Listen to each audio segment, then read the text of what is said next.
J'ai aimé beaucoup de choses parce que je pense qu'en termes de... Avant le match, c'est ce que je leur avais dit généralement, les équipes que j'entraîne, elles sont structurées, disciplinées, bien organisées et en termes de don de soi, dépassement de soi, de générosité, il y a ce qu'il faut. Donc déjà sur ces points-là, ça a été positif. C'est positif parce que je pense qu'on a été structuré, on a essayé de faire des bonnes choses, même si parfois, oui, comme c'était une équipe qui maîtrise bien en fait tout ce qui est pressing, Annecy, c'est la marque de fabrique d'Annecy.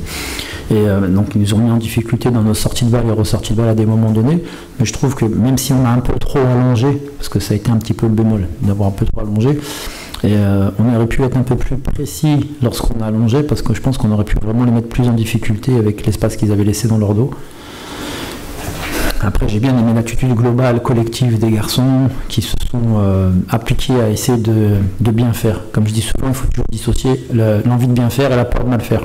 Et là, sur les 80 premières minutes, il y avait vraiment cette envie de bien faire, même sur l'ensemble du match globalement. On a eu des situations, des occasions, et je pense qu'il y a 2-3 occasions qu'on négocie mal. Je pense que, notamment dans l'avant-dernière passe, on aurait pu être un peu plus précis. C'est vrai que l'entrée de Kevin Augas nous a un petit peu aussi éclairé là-dessus. Et je pense que dans notre temps fort, à un moment donné, parce qu'on ne démarre pas très bien la deuxième mi-temps, on concède coup de pied arrêté sur coup de pied arrêté consécutif, on est solide. On est solide. C'est ce qu'il faut retenir, c'est qu'on a été solide. Et derrière, en fait, on a 2 occasions, 2 situations pour moi de faire le 1-0.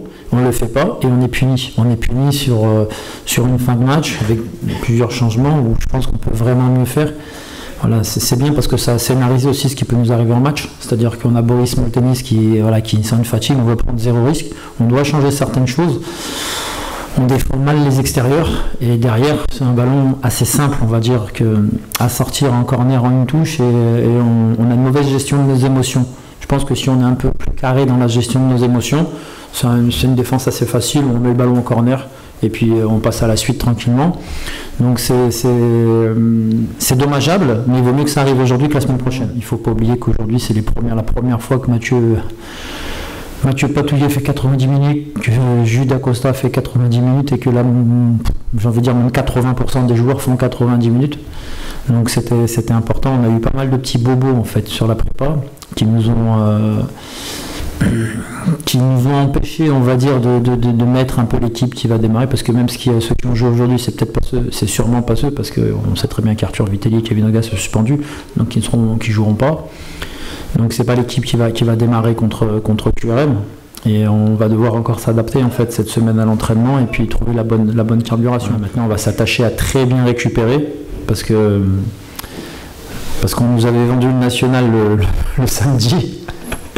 Donc le dernier match de préparation avait été programmé le samedi, mais au final c'est vendredi, donc on sera à l'entraînement à J+2 lundi, donc on va bien gérer le lundi pour faire une vraie séance d'entraînement mardi, mercredi.